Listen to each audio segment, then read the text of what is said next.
Bismillahirrahmanirrahim. Assalamualaikum warahmatullahi wabarakatuh. Alhamdulillahirabbil alamin. Wal 'aqibatu lil muttaqin wa la 'udwana illa 'alal zalimin.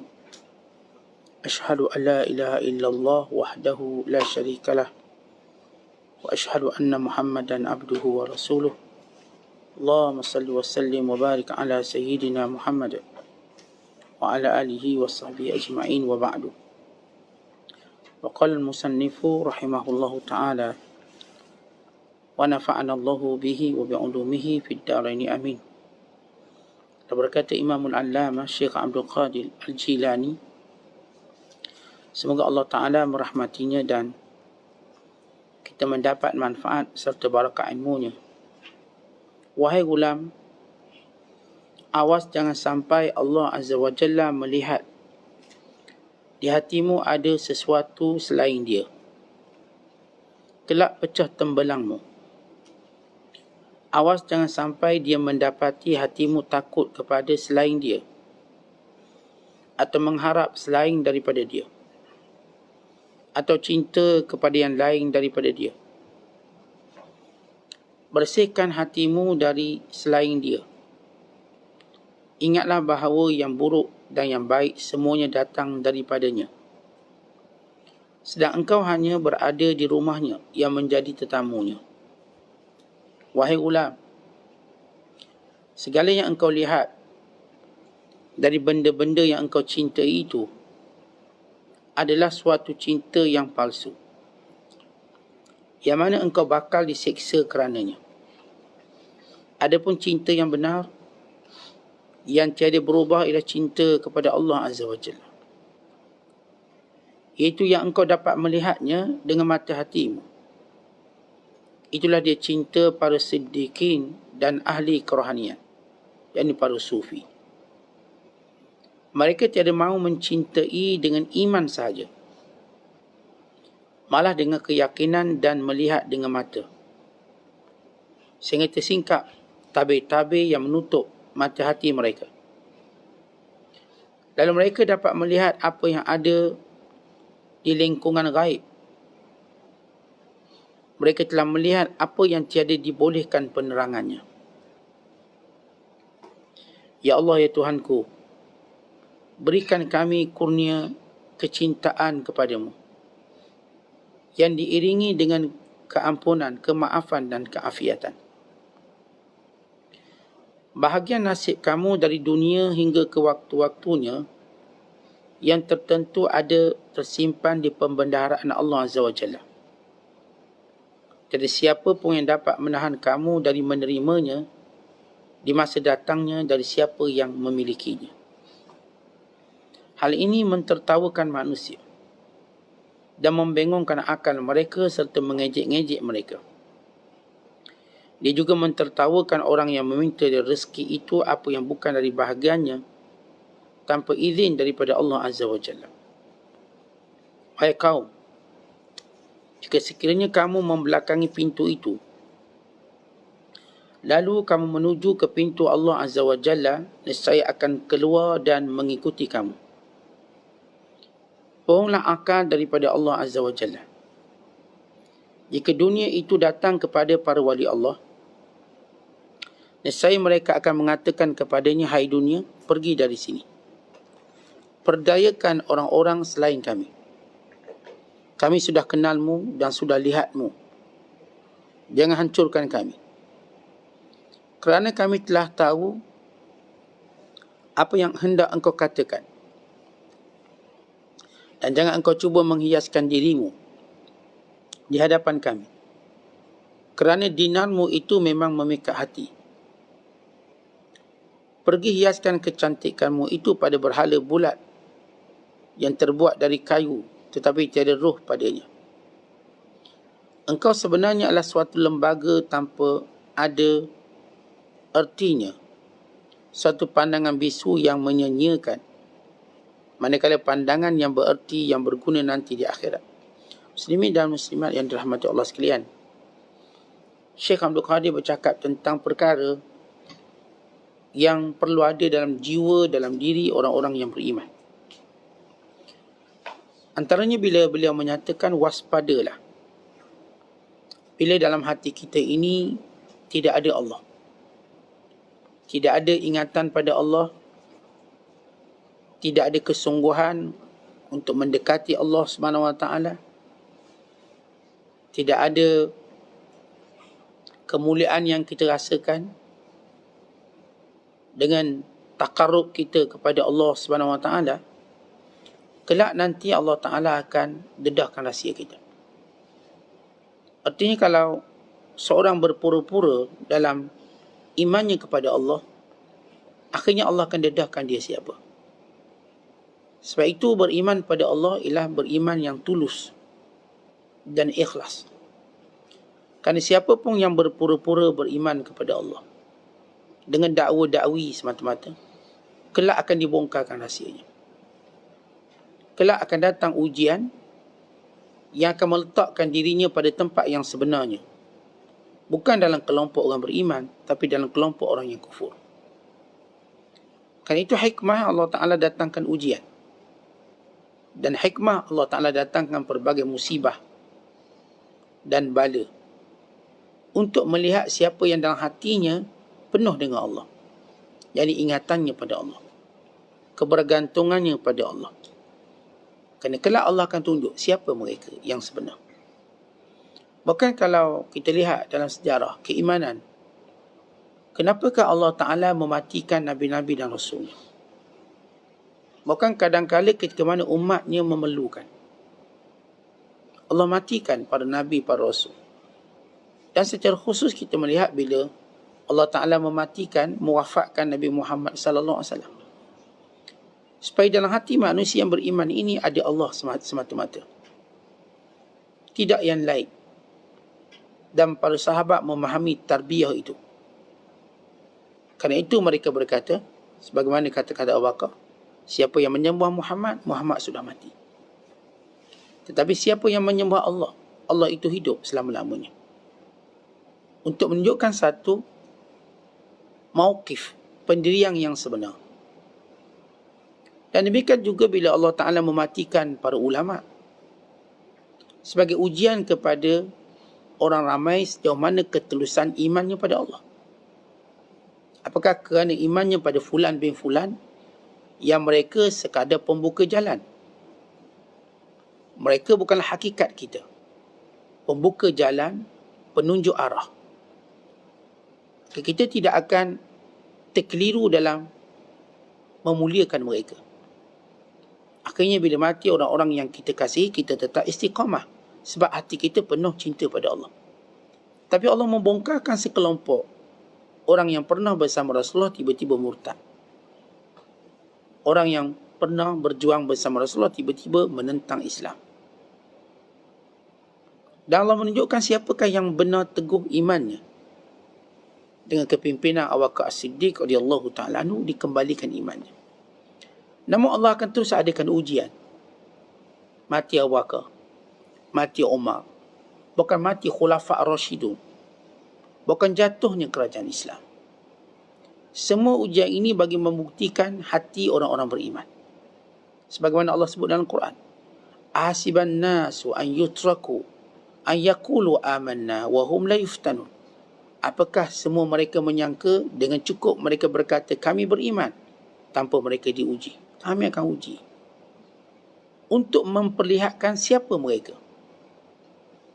Maka kalau sekiranya dalam hati kita tidak ada Allah, maka akan pecah tembelang kita suatu hari nanti.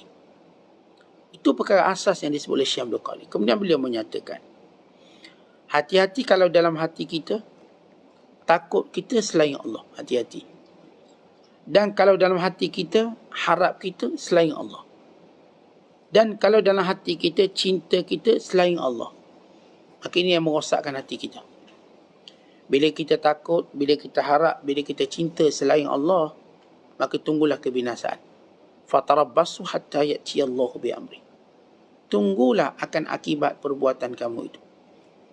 Sebab itu kesungguhan kita dalam kehidupan di dunia ialah bagaimana kita nak sibukkan hati kita dengan akhirat, sibukkan hati kita dengan ingatan kita pada Allah, takut kita pada Allah, cinta kita pada Allah Subhanahu Wa Taala. mesti sibuknya ke arah itu.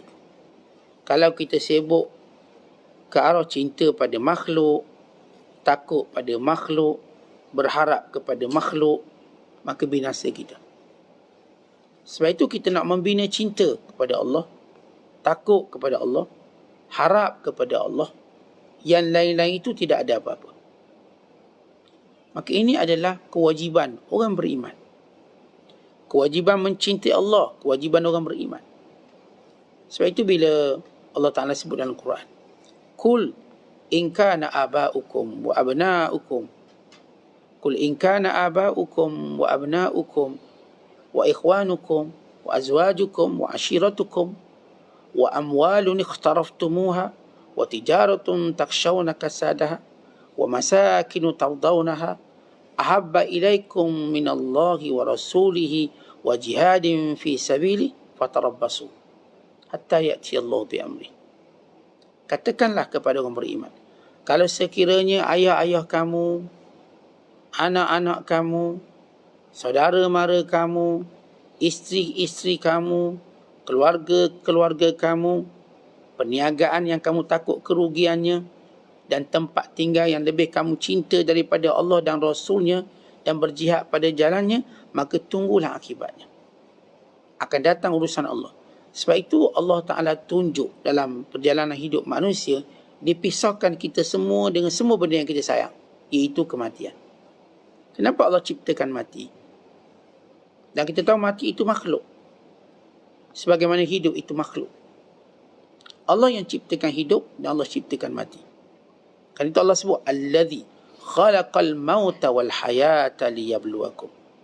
Dan dia Allah yang menjadikan mati dan hidup untuk uji kamu. Bila hidup, maka Allah uji kita dengan orang sekeliling kita. Apakah kita sayang mereka kerana Allah? Apakah keutamaan cinta kita kepada Allah, pengorbanan cinta kita kepada Allah, ataupun sebaliknya?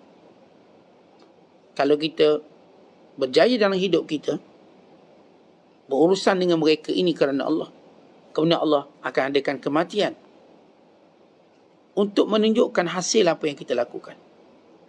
Akhirnya orang yang kita katakan telah membina jiwanya takut Allah, harap Allah, cinta Allah, hidup dan matinya semuanya memberi kebaikan kepadanya. Tapi orang yang dalam hatinya sibuk dengan kecintaan pada makhluk, lihat bagaimana hidup dia terumbang-ambing, dan lihat bagaimana matinya nanti, penyesalan. Dia meninggalkan orang-orang yang menyesal dan dia juga menyesal. Maka ini kesungguhan dan ini tanggungjawab dan kewajiban. Allah Ta'ala sebut di antara sifat orang beriman itu, walladzina amanu ashaddu hubban lillah. Orang beriman itu yang lebih disayang Allah. Itu bila kita sebut tentang sayang Allah atau cinta Allah atau mahabbatullah atau hubbullah, ia umpama sebatang pokok. Yang disebut oleh ulama, cinta Allah tu macam mana? Tuan-tuan tengok sebatang pokok. Batang pokok itu ialah makrifat kita pada Allah. Kalau tak kenal Allah, membina cinta tanpa kenal Allah tidak wujud. Sebab cinta mesti dengan kenal. Adakah kita jumpa orang cinta orang tanpa dikenal? Yang kita sebut dalam peribahasa kita, tak cinta, tak kenal maka tak cinta. Tak mungkin seorang cinta satu benda yang tidak diketahui. Maka cinta Allah itu umpama sebatang pokok. Dia punya batangnya itu ialah makrifat dia. Manakala akarnya ialah rendah dirinya kepada Allah. Akar-akar pokok itu ialah sifat rendah diri. Maka dia merendah diri pada Allah, mencengkam kuat. Maka dia melihat dia tak ada apa-apa melainkan semua Allah kurnia. Dia tak punya apa-apa melainkan apa yang Allah beri pada dia. Maka akar kehinaan ini merendah diri, menguatkan batang pokok. Manakala dahan-dahannya ialah takutnya kepada Allah.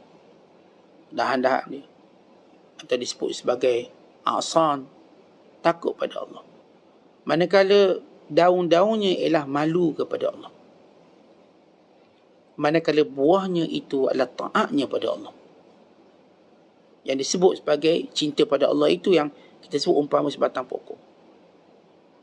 Buah tadi ialah taatnya kepada Allah. Manakala pokok ini mesti disiram, mesti dibajai, ia disiram dengan zikrullah, air zikir kepada Allah.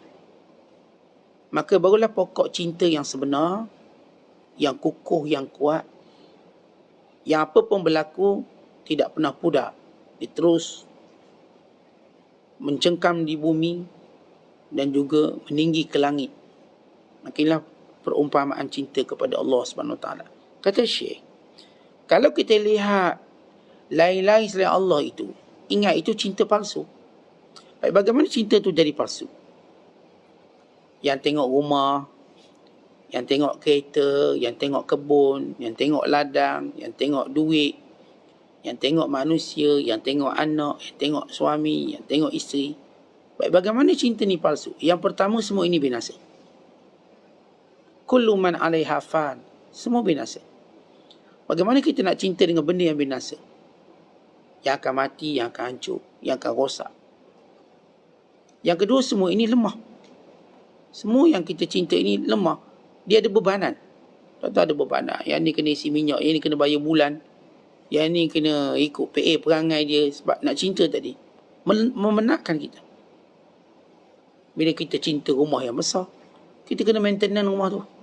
Akhir kita penat. Bila kita cinta kereta-kereta berjenama, ada maintenance dia. Rosak sana sini, akhir penat kita. Semua benda ni, dia memenatkan kita. Dia tak akan tenangkan kita. Tenang sekejap, lepas tu banyak komitmen kita. Dia bila anak kena hantar sekolah, asrama, nak buat bla bla bla. Belum cerita PA perangai dia begitu, begini, oh penat. Akhirnya bosan. Dan lepas tu ceritanya lain pula, bagaimana dia membalas cinta kita. Itu satu persoalan lain pula. Dan yang ketiga, cinta ini kenapa palsu? Kerana cinta ini penuh dengan kekurangan. Seumpama kita bertepuk tangan sebelah je. Kita cinta bagai nak rak, dia balas biasa-biasa je. Kalau dia balas, dia tak mungkin balas lebih baik pada kita. Bukan seringkali orang yang mencintai seseorang melihat kekurangan balasan orang yang mencintainya. Saya mesej, dia tak balas. Saya call, miss call 5 kali tak angkat. Setiap kali kita cinta dengan makhluk, kita akan melihat balasannya penuh dengan kekurangan. Kita cinta anak, anak pula tak nak balik. Cuti sekolah tak nak balik, nak pergi rumah kawan dia. Di sekolah dia tak balik sebab dia ada kerja rumah banyak. Kita macam bertepuk tangan sebelah. Sebelah je tepuk tangan. Tak kuat. Walau mungkin berbunyi, tapi bagaikan bisikan. Tidak meriah. Tidak ada haibah. Di setiap kali kita tengok, ini makhluk. Lihat bagaimana balasan cinta pada kita. Dan lihat bagaimana nak beritahu cinta tadi palsu, bagaimana sukarnya dia memaafkan kita bila kita buat silap. Sukar. Seolah-olah kita cuma dia beri peluang sekali saja. Dan jangan tersilap. Once kita tersilap, dia terus memarahi kita. Dia terus benci kita, tak terima kita. Bayangkan kalau 2 kali kita silap. 3 kali. Tuan-tuan lihat orang yang cinta mencintai sesama makhluk. Apakah mereka memaafkan kalau buat silap? Tidak semudah itu. Apakah sesudah dimaafkan kesilapan, dia melupakan kesilapan? Tidak semudah itu. Apakah sesudah kesilapan, dia mencintai kita selepas itu? Cintanya mula kurang. Mungkin dia kata, abang ni bukan boleh saya percaya sangat. Sebab abang pernah tipu saya 10 tahun dulu. Abang pernah tipu saya 20 tahun dulu, 30 tahun dulu. Tetapi bila kita melihat balasan makhluk pada cinta kita, lihatlah ke mana kita buat silap pada dia. Dia terima tak kita? Cuba buat silap. Cuba tunjuk sedikit kekurangan. Oh, tak boleh terima. Akhirnya, orang yang pernah kita dengar bercinta bagai nak rak, akhir berpalah sampai masuk mahkamah. Orang yang pernah kita dengar cintanya pernah menjadi legenda. Mungkin pernah menjadi wedding of the year. Mungkin pernah diabadikan sebagai Romeo and Juliet zaman ini. Mungkin pernah diabadikan sebagai Laila dan Majnun yang tidak tertanding. Mungkin pernah diabadikan dengan segala hebat cinta. dengan segala tugu cinta, dengan segala yang mereka namakan kemuliaan cinta, akhirnya kita dengar cerita-cerita yang membinasakan mereka ni sekelip mata. Dia sekelip mata, mereka dia musuh yang paling ketat. Kenapa? Kerana cinta palsu. Bongkarkan lagi bahawa cinta selain pada Allah itu palsu dengan segala kekurangannya. Tetapi bila kita cinta Allah, lihat apa kata Allah sendiri. Kalau hamba-Ku datang dengan keadaan berjalan, aku datang padanya berlari. Bila hamba mendekatkan diriku cuma sehasta, aku akan mendekatkan diriku kepadanya sedepa. Bila hamba-Ku buat begini, aku akan buat lebih baik. Bila hamba buat satu amalan, aku berikan balasan 10 kali ganda hingga 700 kali ganda. Bila kita mencintai Allah, Allah akan beri lebih daripada apa yang kita berikan. Bila kita mencintai Allah, Allah akan tunjuk kesempurnaan cintanya. Bila kita cintai Allah, maka Allah akan jaga dan pelihara kita. Bila kita cinta Allah, Allah sudi memaafkan kita walau banyak mana salah kita. Walau sebesar mana salah kita. Maka Allah berkata, katakan pada hamba-Ku yang melampau dalam dosanya, jangan putus asa denganku. La taqnatu min rahmatillah. Inna Allah yaghfiru dhunuba jami'a. Allah ampun semua dosa.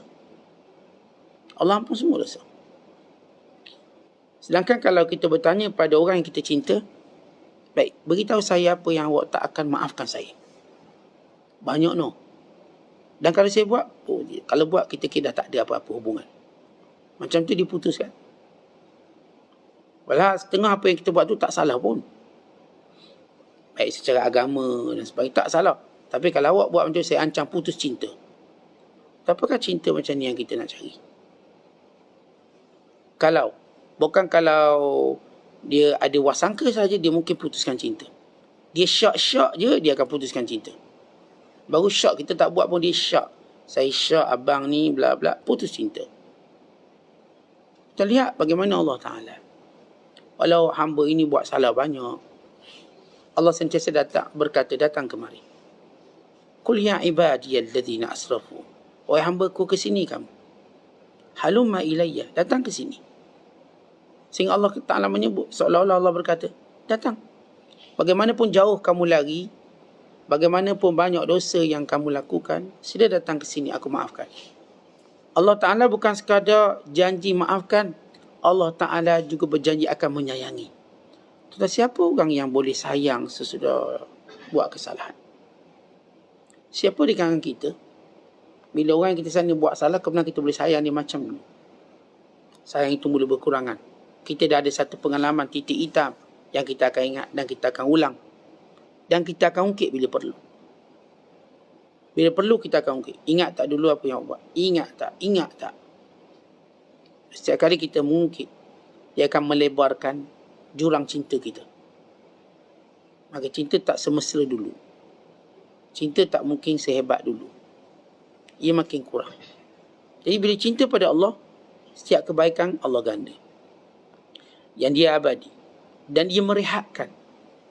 So, tidak ada kerehatan selain pada kita cinta Allah. Sehingga bila kita kena musibah, kita tetap rehat. Bayangkan ada musibah pun rehat, ya. Kerana kita melihat ada pahala, ada darjat, ada keampunan, ada hikmah, ada ilmu, ada banyak perkara. Sebab itu kata Fudhil bin Iyad, kemuncak cinta seorang hamba kepada Allah, pemberiannya ataupun tidak memberinya itu sama. Sebab semuanya dinampak kebaikan. Semua. Allah beri itu baik, Allah tak bagi pun baik. Kalau Allah beri apa yang kita nak, baik. Allah tak beri apa yang kita doa dan minta juga baik. Kerana larangan Allah Ta'ala pada kita akan sesuatu itu baik. Umpama seorang ayah yang penyayang, bukan bererti anak diminta apa dia bagi. Sebab sebahagian yang anak diminta itu benda bahaya. Ayah boleh tak nak main pisau? Tak boleh. Apakah sewaktu ayah kata tak boleh, ayah itu tak sayang dia? Itulah sayang. Dia tak bagi main pisau, takut terhiris tangan atau jari, atau mungkin tertikam diri, lalu membinasakan. Ada benda yang kita minta, benda ni mungkin binasakan kita. Binasakan agama kita. Menjauhkan kita daripada cinta Allah. Dan sebab itu, lihat selalu, bagaimana cinta Allah pada kita dengan melihat nikmat yang tak putus, dengan melihat penjagaannya pada kita. Lihat bagaimana Allah berikan segala kekuatan untuk kita mencintainya. Allah beri kita kekuatan untuk mencintai Allah SWT. Maka sebab itulah orang beriman, dia akan membina cinta dia. Asas binaan cinta dia kepada Allah, ia bermula dengan keyakinannya. Dan ilmu yakin bahawa satu-satunya mencintai kita Allah. Yakinlah. Kalau Allah tak cinta kita, masa kan Allah ciptakan kita di sini. Kemudian Allah beri pula kita hidayah Islam. Allah beri pula kita iman. Allah beri segala benda yang memudahkan kita mencintai dia. Maka dengan keyakinan yang Allah bagi, hilanglah rasa ragu-ragu, rasa syak, rasa duka cita, rasa sedih. Kerana hati yang punya keyakinan inilah yang akan dipenuhi dengan rasa cinta, rasa takut, rasa redha, rasa syukur dan tawakal padanya. Baik, kita lihat bagaimana para ulama membina cinta pada Allah. Atau dengan lebih tepat, bagaimana hamba Allah membina cinta yang diajar oleh Nabi SAW. Nabi yang ajar cinta ni. Sebab itu bila Rasulullah sedang berceramah, cakap. Seorang berkata, "Ya Rasulullah, mata sa'ah?" Ya Rasulullah, bila kiamat? Baginda sallallahu alaihi wasallam menjawab, "Madza a'adadta lis-sa'ah?" Wahai Rasulullah, bila kiamat? Lalu Rasulullah bertanya, apa yang kamu sediakan untuk kiamat? Lalu jawab lelaki ini, hubbullah wa rasulihi. Cinta pada Allah dan cinta pada Rasulnya. Lalu jawab baginda sallallahu alaihi wasallam, anta ma'aman ahbab. Kamu bersama orang yang kamu sayang. Kata Anas bin Malik yang meriwayatkan hadis ini. Dia kata, gembira semua sahabat mendengar hadis ini. Fa'ana, dan aku, kata Anas, uhibbullaha wa rasulahu wa Abu Bakrin wa Umar fa'arju an akuna ma'ahum wa illam a'ma bi'amalihim. Aku menyaksikan bahawa aku cinta Allah, cinta Rasul, aku cinta Abu Bakar, aku cinta Umar. Dan aku berharap aku akan dihimpunkan bersama mereka, walaupun aku tidak beramal seperti amalan mereka. Bila orang, pihak lelaki ni, kalau bila Rasul tanya, apa yang kamu sediakan untuk kiamat? Ya, kalau dia nak jawab, saya sediakan untuk kiamat, saya sembahyang, saya puasa, saya zakat, saya haji. Panjang jawapannya. Ya, Allah berikan kecerdikan pada hamba ini untuk berkata, cinta Allah dan Rasul. Jawapan tu pendek, tapi dia punya cabang yang banyak. Kan cinta Allah dan Rasul, berarti segala perintah, segala larangannya memang ada dalam hati kita. Itu kita katakan bagaimana para ulama membina tangga-tangga cinta ini.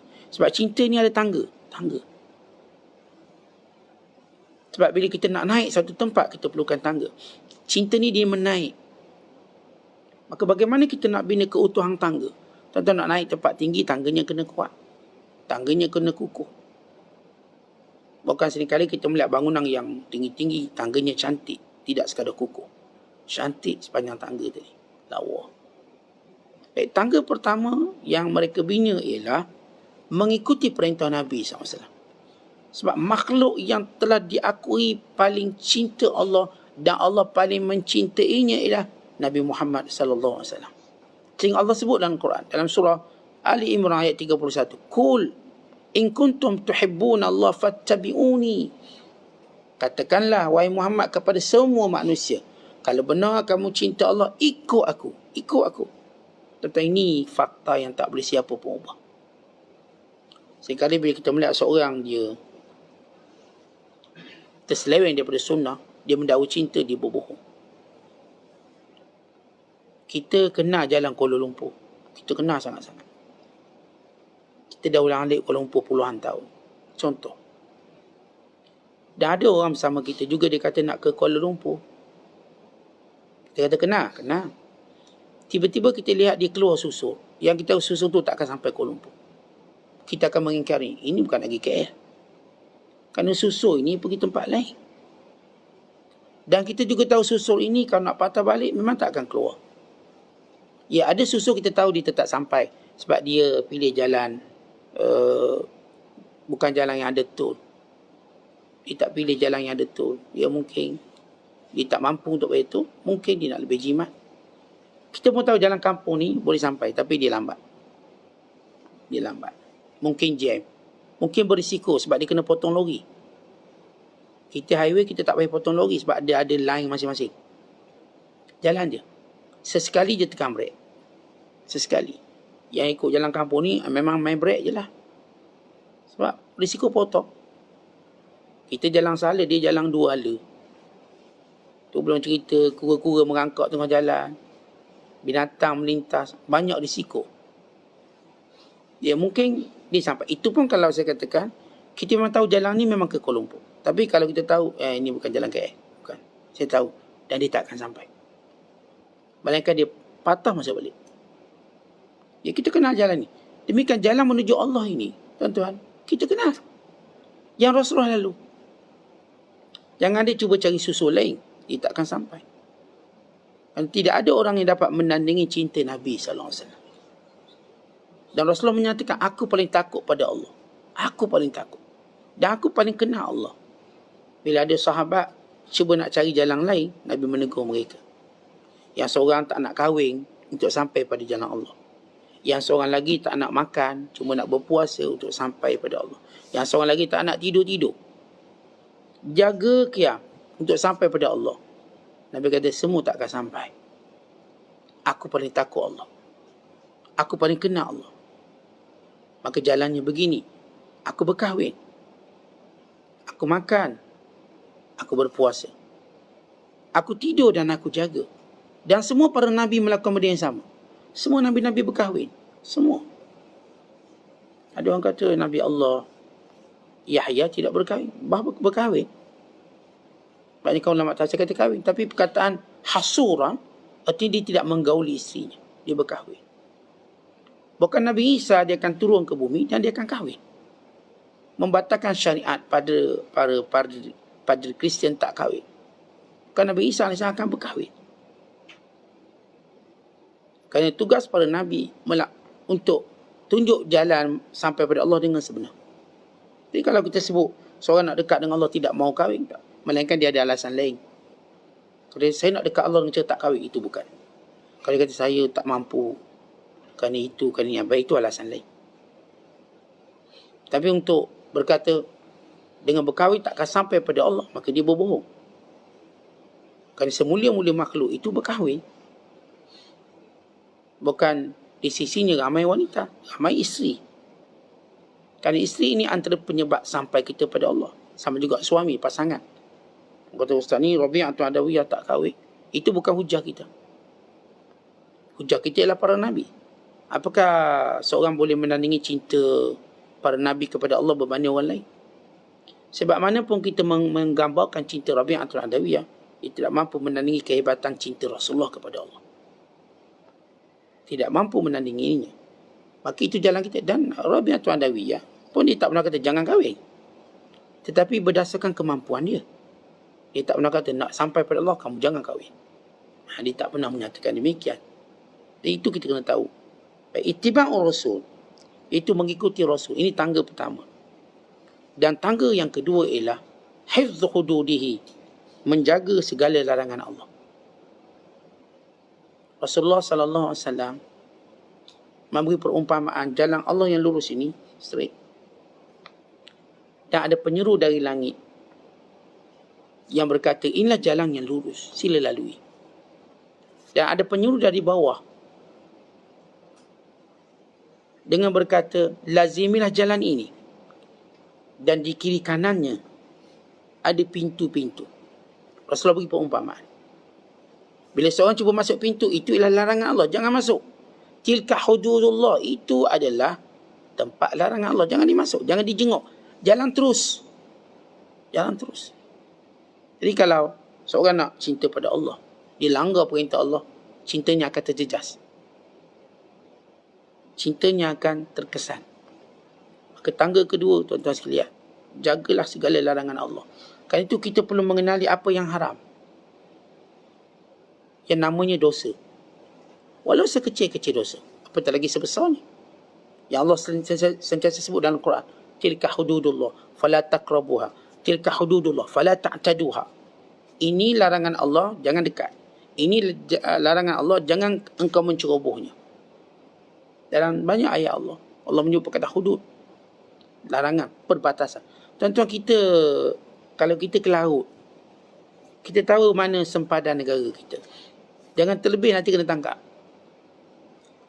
Kalau kita di darat, kita pun tahu sempadan. Jangan silap masuk negara orang, sebab dia ada peraturan lain. Kalau kita berkebun, kita pun tahu sempadan tanah kita. Jangan tanam tanah orang. Ada akibat yang menanti. Setiap orang kena tahu batasan, hudud. Dan tangga yang ketiga, ialah melaksanakan perintahnya. Ada ufaraid. Benda-benda fardu ni semua kita kena tahu. Ada fardu secara zatnya, ada fardu kerana sebabnya. Ya, ada fardu kerana zatnya. Ya, maksud saya ialah solat zuhur, solat asar itu fardu secara zat. Benda ni memang wajib. Dia bukan wajib bersebab. Umpama puasa, wajib. Tapi ada wajib yang kerana, contoh, kerana ada sebab. Contoh, kalau seorang beri salam pada kita, sebab beri salam itulah kita wajib jawab. Kalau dia tak beri salam, tak wajib jawab. Itu kewajiban yang bersebab. Sebab misalnya ayah kita miskin, maka sebab dia miskinlah kita wajib nafkahi dia. Kalau dia kaya, kita tak wajib nafkahi dia. Tiba-tiba ayah kita miskin. Atau tiba-tiba adik perempuan kita susah. Adik perempuan kita misalnya suami dia meninggal dunia, maka dia hilang pendapatan, tak ada. Siapa yang wajib tanggung dia? Mak ayah kita pun dah mati, kita wajib. Maka itu melaksanakan fardu. Wajib. Kewajiban kita. Jangan abaikan. Sebab tu ada wajib yang kita tahu secara maklum. Dia panggil al-maklum minad din bid-darurah. Suatu yang memang dimaklumkan sejak awal. Sembahyang, puasa, zakat, haji, maklum. Tapi ada kewajiban yang kita tak sedia maklum, sehingga kita dimaklumkan. Kita dimaklumkan bahawa ini kewajiban awak. Bila kita cegah kemungkaran, bila melihat kemungkaran, maka sewaktu kita melihat kemungkaran dan kita punyai syarat-syarat untuk mencegah, maka wajib pada kita. Wajib. Sebab itu kita ada fardu ain, kita ada fardu kifayah. Fardu kifayah boleh bertukar menjadi fardu ain. Boleh bertukar. Ya, bila sesuatu tadi, misal kita katakan orang lain semua tak mampu, kita je mampu, maka dia menjadi kewajiban kepada kita. Kita je punya keahlian itu, kelayakan. Umpama ada orang lemas, kita yang pandai berenang, orang lain tak pandai berenang. Orang lain tak wajib tolong, kita wajib tolong. Tak tolong, dosa. Sebab itu disebut dalam hadis seorang yang diazab dalam kubur. Dia kata, ya Allah, kenapa aku diazab? Aku sembahyang, aku puasa, aku buat semua perintah. Lalu malaikat berkata, mararta bil mazlum falam tansurhu. Sebab kamu pernah lalu depan orang yang kena zalim, kamu tak tolong dia. Kerana itu kami hukum kamu. Dia kata, saya dah sembahyang, saya dah puasa, yang wajib ni saya dah buat belaka. Kenapa pula kena hukum lagi ni? Ini yang kita katakan, ada kewajiban yang dia bukan maklum minad din bid-darurah, tapi dia maklum, dia wajibnya bersebab. Sebab tengok kemungkaran, maka kena tegur lah. Kena tegur. Sebab seorang tu dia ada ilmu, maka dia wajib mengajar. Asal mengajar ni tak wajib. Ngajar-ajar orang tak wajib. Tapi kalau di tempat tu tak ada orang lain melainkan dia, untuk menjadikan orang tu kenal Allah, maka wajib dia mengajar. Kalau tak mengajar, dia dosa. Kalau kita buka kelas-kelas kuliah ni tak wajib. Lagi mana kita yakin ada orang juga lain pergi kuliah. Sebab itu Luqmanul Hakim, Luqman ni dia orang bijak. Allah beri dia hikmah. Walaqad ataina Luqman al-hikmah. Sesungguhnya kami telah memberikan Luqman itu kebijaksanaan. Tentang Luqman ini pada zaman Nabi Daud AS. Dan beliau ni lebih tua daripada Nabi Daud. Ketika mana sebelum Nabi Daud diangkat menjadi Rasul, setiap kali orang berbalah, orang jumpa Luqman. Tiba-tiba Allah memulihkan Nabi Daud, menang dalam peperangan, kemudian diangkat menjadi raja setelah beberapa tahun selepas itu. Berkahwin dengan anak Talut, kemudian memegang bukan sekadar kerasulan, bukan kerajaan. Ketika itu semua pertikaian manusia diputuskan oleh Nabi Daud. Apa kata Luqman?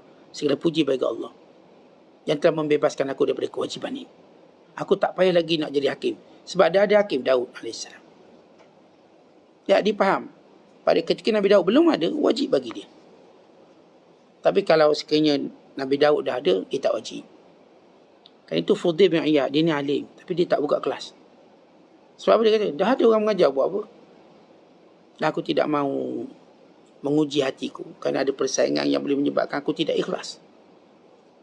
Dan masa itu dah ada kelas. Ada kelas Sufyan bin Uyainah, Sufyan Al-Thawri dan lain-lain ulama'. Bagi dia memadai cukup. Jadi ini orang memahami kewajiban bersebab. Ada kewajiban yang saya katakan memang maklum pada kita. Ada bersebab. Kita suami memang wajib beri nafkah. Atas kita berdosa kalau kita abaikan. Tapi kadang-kadang bukan sebab dia isteri kita wajib beri nafkah. Orang lain. Bila orang tu susah, cuma kita je yang senang, maka mesti. Kemudian mereka membina tangga cinta pada Allah dengan melaksanakan yang sunatnya. Ada nawafili. Sebab ini kesempurnaan cinta. Itu tuan-tuan tengok. Kita tak baca kisah para pencinta Allah, melainkan mereka menjaga perkara sunat sebagaimana mereka menjaga perkara wajib. Bukan mereka berlomba-lomba buat benda sunat sebagaimana mereka berlomba buat benda wajib. Bukan mereka menunggu kedatangan perkara sunat sebagaimana mereka menunggu kedatangan benda wajib. Tunggu, rindu nak buat benda-benda sunat ni. Walau dia cuma sunat, tapi mereka rindu. Dan di antara tangga lagi yang ada ialah adab mereka dengan Allah. Adab. Adab ni tuan-tuan, bila kita sebut, kita solat, kita mengaji, kita itu, kita ini. Bagaimana adab kita? Kita buat dengan sempurna, dengan seronok. Macam kita angkat makanan pada tetamu. Tuan-tuan angkat tapi muka ketat. Tetamu tengok. Kenapa tuan rumah ni? Dia angkat makanan, muka dia tak happy. Kita makan pun tak happy. Tapi kalau tetamu atau tuan rumah datang, dia angkat makanan, senyum, seronok. Kita pun seronok walaupun dia angkat muka ubi kayu je. Dia angkat ubi kayu tapi muka ceria, Masya Allah. Kita kata sedap makanan, kita tu puji. Sedap makanan. Saya suka ubi kayu. Dia boleh kata, saya suka ubi kayu. Padahal dia baru kali pertama dia makan. Tapi ini orang angkat ni, biryani gang. Melekat lagi kata meja. Tapi muka dia ketat. Kita tak puji pun makanan. Apatah lagi nak puji dia. Yang asal memang kegemaran kita. Memang biryani gang ni kita makan 3 kali sehari. Sarapan pagi, tengah hari, malam. Aku punya suka. Tapi dek layanan macam tu kita tak nak puji makanan ni. Apatah lagi dia. Dan kita makan dengan penuh atau tidak selera. Sikit. Kita pun minta diri balik. Tetapi tu perumpamaan adab. Bila kita buat ibadat seronok tak? Kalau kita buat ibadat macam berat, macam kita tak berapa ceria, nak ke masjid, langkah kita lambat. Macam nak kena hukum gantung je. Macam nak kena belasah je. Padahal kita nak pergi rumah Allah ni. Kalau panggil ke istana melompat-lompat ni, terkiar-kiar. Parking jauh pun tak kisah. Istana. Masjid tak ada parking jauh, patah balik rumah. Tak ada parking. Tak ada parking. Dia tak rasa seronok nak berjalan tu. Sedangkan kalau tuan-tuan tengok, memang kalau ke masjid ni kita sunat berjalan. Lagi banyak kita jalan, lagi besar pahala. Nak ke masjid tak jauh lah. Tapi jogging 10 round boleh. Benda dia nampak tu. Rumah Allah lambat langkah. Agak-agak parking tu, bukan parking tak ada. Parking tu jauh sikit je. Sikit jauh. Sebab dia kalau boleh nak parking kat mimbar. Kat mimbar, pintu masuk tu imam. Tu garaj imam pun dia ambil. Suruh jadi imam tak nak jadi imam pula. Garaj Tok Bila pun dia ambil. Suruh jadi Bila tak nak pula. Kalau dengan Allah diberkira sungguh. Jangan langkah banyak. Sikit je nak langkah tu. Dia pun tak nak tunggu. Nampak macam tutup. Dah tutup kot lagi. Kalau mall tu dia tunggu 2 jam. Tak buka lagi. Dia bosan kebaik. Mungkin lambat sikit hari ni. Tunggu. Pukul 10 ke 12 baru buka. Masjid lewat 2 minit. Itu pun dia silap pintu tu. Orang buka pintu lain. Tutup kot masjid ni. Lari. Dan ini orang sebut tidak ada adab. Adab dia tak tinggi. Dan bagaimana mereka membina cinta mereka pada Allah lagi. Tangganya apa? Tuan-tuan sekalian ialah sentiasa menyebut nama Allah. Zikrullah. Tuan-tuan, orang yang cinta seseorang, apakah perlu diberitahu, perlu ingat orang tu orang ni? Tak. Orang kalau dicinta seseorang, dia automatik ingat. Tak payah orang suruh ingat. Kita cinta isteri kita. Pernah tak kita lupa rumah dia? Saya lupalah rumah isteri saya kat mana. Ni suami paling bahlul sekali. Macam mana awak boleh tak ingat rumah awak dan juga rumah isteri awak? Pasti kita ingat. Tapi kalau seorang benar cinta pada Allah, dia tak perlu diingatkan. Zikirlah pada Allah. Tak. Saya ingat sebab saya cinta Allah. Saya zikir pagi, petang, tengah hari, malam. Sebelum tidur, apa pun saya akan sebut subhanallah, astaghfirullah. Sebab cinta menjadikan lidah seorang ni tak pernah jemu menyebut nama Allah. Dan dia tak perlu ada orang tolong ingatkan dia. Cintalah, zikirlah kamu pada Allah. Tak payah ingatkan. Tak perlu orang ingatkan saya tentang cinta saya pada orang yang memang saya cinta. Maka tangga mereka ialah kita dapati mereka paling banyak berzikrullah. Dan tangga cinta pada Allah seterusnya ialah kita dapati mereka tidak berdoa melainkan pada Allah. Bahkan mereka memperbanyakkan doa pada Allah. Kita nak tengok orang tu cinta pada Allah atau tidak, banyak mana dia doa. Saya tak doa, dia bohong. Sebab Allah kata apa? Dalam hadis Nabi kata, "Man lam yas'alillah yaghdab alaih." Siapa yang tak berdoa pada Allah, Allah marah pada dia. Sehingga Allah kata, "Ud'uni, doa pada aku. Minta pada aku." Allah suruh kita berdoa. Bahkan kalau kita melihat watak mulia Nabi kita Muhammad SAW, bukankah Rasulullah mewariskan pada kita doa yang banyak? Tuan-tuan, Rasulullah berdiri ada doa, duduk ada doa. Masuk ada doa, keluar ada doa. Masuk tandas pun ada doa, keluar tandas pun ada doa. Makan ada doa, sudah makan pun ada doa. Naik kenderaan ada doa. Berlaku angin ribut ada doa, duduk satu tempat ada doa. Semua gerak-geri baginda SAW ada doa. Kenapa? Itulah tanda cinta dan itulah cara bina cinta pada Allah. Sebab Allah suka orang berdoa. Orang doa pada Allah ni dia ingat Allah, dia tak sombong, dia tahu tempat bergantung, tempat berharap. Bukanlah jenis orang yang bila dah keadaan tersepit barulah nak doa. Dan tangga orang-orang yang cinta pada Allah ialah dia sentiasa syukur pada Allah. Alhamdulillah, Alhamdulillah, Alhamdulillah. Tentang bagaimana kita tak syukur pada Allah sedangkan tidak datang ujian melainkan dengan nikmat dikekalkan, dengan nikmat ditambah. Memang ujian datang, pandemik itu dan ini betul. Bahkan lebih teruk pada itu pun ada, peperangan. Ni pandemik ni okey. Yang berlaku perang dunia pertama, perang dunia kedua. Dengan bunyi dentuman setiap hari. Sahabat kita di Palestin, mereka diuji dahulu lebih berat pada kita. Tapi apakah di sebalik ujian ini nikmat itu kurang? Tak, nikmat bertambah. Tak percaya pergi timbang seorang-seorang. Tambah berat badan. Cerita pandemik susah lah sekarang pandemik bla bla. Tapi timbang dah naik sat. Dulu 60 sekarang 65. Tengok nikmat dia. Itu bukan cerita nikmat lain. Sekarang pun semenjak pandemik Ustaz tidur pun cukup Ustaz, cukup. Dalam kuliah Ustaz boleh tidur. Dulu tak boleh tidur. Bila dulu kan kuliah live, tidur sikit Ustaz tengok. Sekarang dengan kuliah online Ustaz boleh tidur relax. Macam Ustaz tak marah je. Macam Ustaz tak tegur relax. Kita boleh dengar kuliah sambil pejam mata. Alhamdulillah Ustaz dengar habis. Tapi pejam mata lah. Dan kita boleh landing, baring. Tu nikmat tengok. Dulu bukan boleh dengar kuliah landing. Ni boleh landing. Sambil minum kopi. Bihun goreng. Makan. Berhenti kunyak sekejap. Itu nikmat. Yang tidak dapat merasakan. Yang saya katakan setiap kali datang ujian. Apakah manusia sudah hilang ketawanya? Tak, ketawanya lagi besar. Kita masih tertawa lah dalam ujian. Ya. Begitu nikmat Allah. Tak pernah Allah datangkan ujian lalu kita tak boleh ketawa. Kita pun taklah menangis. Setiap hari ada menangis. Daripada duduk nangis. Kejap je nangis pun. Kejap je nangis tu pun tak nangis alih makan kedai mamak. Nangis sekejap. Lalu kat kedai mamak nangis. Kenapa? Ada kenangan Ustaz. Kenangan. Kenangan apa? Makan free orang belanja. Dan Allah berikan kita banyak ruang untuk kita ketawa. Kita ketawa tengok telatah isteri kita, telatah anak kita, telatah kita sendiri pun. Yelah tak pernah hayat berkebun, dah pandai berkebun sekarang. Alhamdulillah Ustaz semenjak pandemik, dah berbuah rambutan saya. Lamanya pandemik. Sampai rambutan sempat berbuah. Alhamdulillah tak tumbuh rambutan tu. Sejak pandemik ni Ustaz, Alhamdulillah rumput-rumput pun tak ada Ustaz. Kita pot cantas berlaku. Saya pun sekarang dah pandai main badminton, saya ingat boleh masuklah pertandingan. Tiap hari berlatih badminton dengan anak dia. Dia dah terpandai lompat.